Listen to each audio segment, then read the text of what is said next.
Express way पर अनिरुद्धाचार्य महाराज का सामना अखिलेश यादव से हुआ। अखिलेश यादव ने सवाल पूछे। अखिलेश यादव ने अनिरुद्धाचार्य महाराज से भगवान कृष्ण के नाम से जुड़ा एक सवाल पूछा, लेकिन अनिरुद्धाचार्य महाराज के जवाब से अखिलेश संतुष्ट नहीं हुए और यह कहते हुए आगे बढ़ गए कि तुम्हारा रास्ता अलग, हमारा रास्ता अलग हुआ। आप अखिलेश यादव और अनिरुद्धाचार्य महाराज के बीच का यह 2 साल पुराना वायरल वीडियो जो अब और वायरल किया जा रहा है उसको सुनिए, फिर आपको बताऊंगा कि अनिरुद्धाचार्य महाराज ने इस वीडियो पर क्या पलटवार किया जिससे समाजवादी पार्टी के नेता भड़क गए हैं और इसके पीछे का पॉलिटिकल गेम क्या है। अखिलेश यादव के साथ बातचीत का पुराना वीडियो वायरल हुआ तो अनिरुद्धाचार्य महाराज ने भी अखिलेश यादव को वो जवाब दिया जो 2 साल पहले वो एक्सप्रेस वे पर नहीं दे पाए थे। अनिरुद्धाचार्य महाराज ने अपने यूट्यूब चैनल पर एक वीडियो शेयर किया जिसका कैप्शन दिया गया, नेताजी के साथ वायरल वीडियो पर क्या बोले महाराज जी। इस वीडियो में अनिरुद्धाचार्य महाराज ने अखिलेश यादव को न सिर्फ भगवान कृष्ण का पहला नाम बताया बल्कि रास्ते अलग होने वाले बयान पर भी पलटवार किया। एक बार सुनिए भगवान कृष्ण के पहले नाम पर अनिरुद्धाचार्य महाराज क्या कह रहे हैं, फिर बताता हूं कि बात अब बढ़ते बढ़ते कहां पहुंच गई। अनिरुद्धाचार्य महाराज ने अपने वीडियो में अखिलेश यादव का सीधे सीधे नाम नहीं लिया, लेकिन इशारों इशारों में अखिलेश यादव की मुस्लिम तुष्टीकरण की राजनीति के भी धागे खोल दिए। और यही बात सुनकर बहुत सारे लोग कह रहे हैं कि यूपी में क्लियर कट डिवीजन दिख रहा है कि योगी आदित्यनाथ हैं जो सनातन का अपमान, सनातनियों का अपमान सहने को तैयार नहीं है।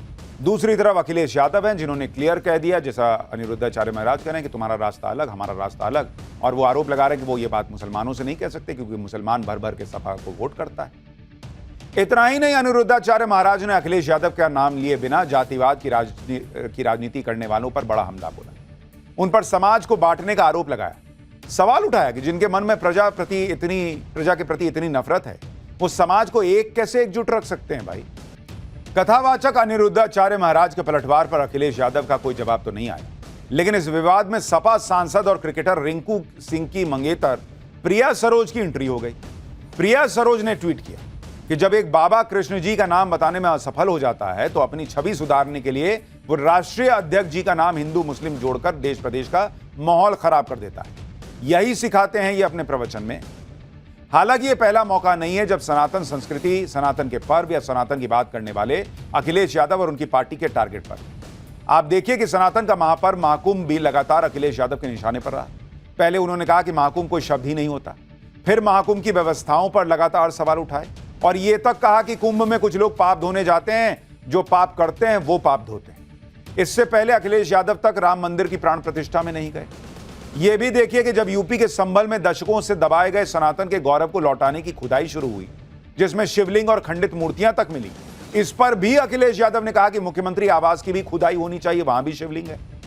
इन दिनों सनातन की आस्था से जुड़ी कांवड़ यात्रा चल रही है। अखिलेश यादव कांवड़ यात्रा में कांवड़ियों के स्वागत के इंतजामों पर तंज करने से नहीं चूकते। अखिलेश यादव ने कहा कि सीओ और एसडीएम कांवड़ियों के पैर दबाएं, उन्हें आराम मिलेगा। यानी अखिलेश यादव जब भी बोलते हैं ऐसा लगता है कि वो सनातन के खिलाफ बोल रहे हैं, उनको उससे दिक्कत है ऐसा लगने लगा है। अखिलेश यादव राजनीति में नए नहीं है, ऐसे में उनके सनातन विरोधी बयानों को 2027 के विधानसभा चुनाव के लिए उनके पीडीए वाले फॉर्मूले से जोड़कर देखा जा रहा है। एक्सपर्ट्स का मानना है कि अखिलेश यादव ये मानकर चल रहे हैं कि मुस्लिम वोट बैंक ही उन्हें 2027 में यूपी की सत्ता में वापसी करवाएगा। ऐसा क्यों, इसके लिए यूपी में मुस्लिम वोटर्स का गणित समझना जरूरी है। 2011 की जनगणना के मुताबिक यूपी में मुसलमानों की आबादी 3 करोड़ 85 लाख के करीब, यानी राज्य की कुल आबादी का करीब 20%। राज्य की 403 विधानसभा सीटों में यह लगभग 1/3 यानी 143 विधानसभा सीटों पर मुस्लिम वोटर्स का अच्छा प्रभाव है। यूपी की 43 सीटों पर मुस्लिम वोटर्स पूरी तरह निर्णायक भूमिका निभाते हैं।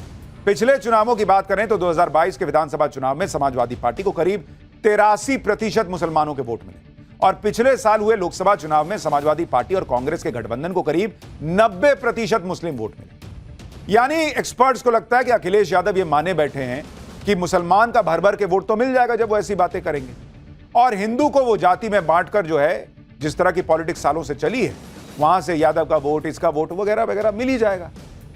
उनको लग रहा है कि जो लोकसभा में प्रयोग किया उन्होंने वो सफल हो जाएगा और इसलिए खुलकर अपनी बात इस तरह से कह रहे हैं। लेकिन सीएम योगी ने 2027 चुनाव के लिए जिस तरह सनातन की लाइन पकड़ी उससे अखिलेश यादव कंफ्यूज भी हो रहा है। एक तरफ अखिलेश यादव कांवड़ यात्रा के इंतजामों पर तंज करते हैं, दूसरी तरफ समाजवादी पार्टी की एक कांवड़ यात्रा का वीडियो ट्विटर पर शेयर कर रहे हैं। जिसका आयोजन समाजवादी पार्टी के एक नेता ने किया। हालांकि अगर आप इस कांवड़ यात्रा में लगी अखिलेश यादव की तस्वीरों को देखेंगे तो इसके आयोजन का मकसद आसानी से समझ आ जाएगा कि भक्ति किसकी हो रही है। कांवड़ यात्रा पर सवाल उठाने वालों को कांवड़ यात्रा के ये भक्ति वाले रंग भी देखने चाहिए, जिसका जिक्र आज सीएम योगी ने भी किया। ये तस्वीर देखिए, भोले बाबा का एक भक्त एक कंधे पर गंगाजल और दूसरे कंधे पर अपनी मां को बिठाकर कांवड़ यात्रा पर निकला है। यह तस्वीर कांवड़ यात्रा और श्रवण कुमार से जुड़ी पौराणिक मान्यता की याद दिला रही है, जिसमें श्रवण कुमार अपने माता पिता को कांवड़ में बैठाकर हरिद्वार तक पैदल यात्रा करते हैं। कांवड़ यात्रा की एक और हैरान करने वाली तस्वीर देखिए, एक पत्नी ने आस्था और समर्पण की मिसाल कायम की है। यूपी के मोदी नगर की आशा अपने दिव्यांग पति को कांवड़ यात्रा पर ले गई। आशा के पति चल नहीं पाते, इसलिए आशा अपने पति को कंधे पर उठाए कांवड़ यात्रा कर रही हैं। आशा अपने पति सचिन को कंधे पर बैठाकर 170 किलोमीटर पैदल चलकर हरिद्वार पहुंची। वहां पर दक्षेश्वर महादेव मंदिर में भोलेनाथ का गंगा जल से अभिषेक। सोचिए, 170 किलोमीटर पैदल चलना, उतना ही वापस लौटना और इस दौरान पति को कंधे पे उठा के चलना। आशा की शिव भक्ति चर्चा में बनी हुई। लोग कह रहे हैं कि एक तरफ जहां पतियों को मारने वाली पत्नियों की खबरें आ रही हैं, ऐसे में आशा का अपने पति के लिए समर्पण तारीफ के काबिल है। और दूसरा, लोग ये भी कह रहे हैं कि ये भी तो तस्वीर है कांवड़ यात्रा की, ये क्यों नहीं दिखाते? लाखों करोड़ों कांवड़िए शांति से जल चढ़ा रहे हैं, वो क्यों नहीं बताते? एक घटना, दो घटना, तीन घटना कहीं हो गई, उस पर इतना हंगामा। सुनिए आशा ने कांवड़ यात्रा के दौरान आने वाली कठिनाइयों पर क्या बताया। कठिनाई तो बहुत हो रही है, लेकिन बस भोलेनाथ जैसा साथ दे दिया, जैसे एक उम्मीद जगा दी अंदर, तो उस उम्मीद को बस तोड़े नहीं। वो उम्मीद हमारी जैसी है ऐसी चलती रहे। कांवड़ यात्रा भक्तों के समर्पण और आस्था की परीक्षा लेती है। कई भक्त हैं कांवड़ यात्रा के दौरान कठिन तपस्या करते हैं। मुजफ्फरनगर से ऐसा ही एक शिव भक्त कांवड़ यात्रा के लिए निकला है, जो अपने दांतों से 101 लीटर की कांवड़ को खींच रहा है। यह अपने आप में हैरान करने वाला है। रुतवा गुर्जर नाम के कांवड़िए की मनोकामना है कि गाय को राष्ट्रमाता का दर्जा मिलना चाहिए और इस मनोकामना को पूरी करने के लिए अपने दांतों से कांवड़ खींच रहे हैं।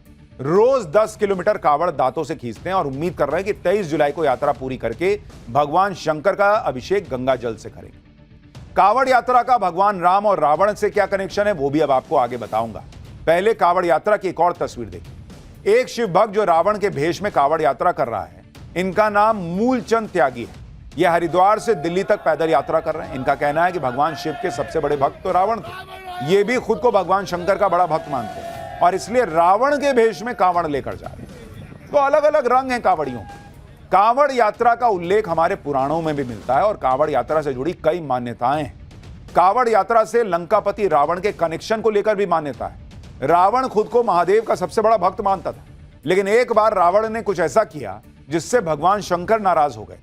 रावण ने एक बार कैलाश पर्वत को उठाने की कोशिश की। कैलाश पर्वत पर ही भगवान शंकर का निवास है।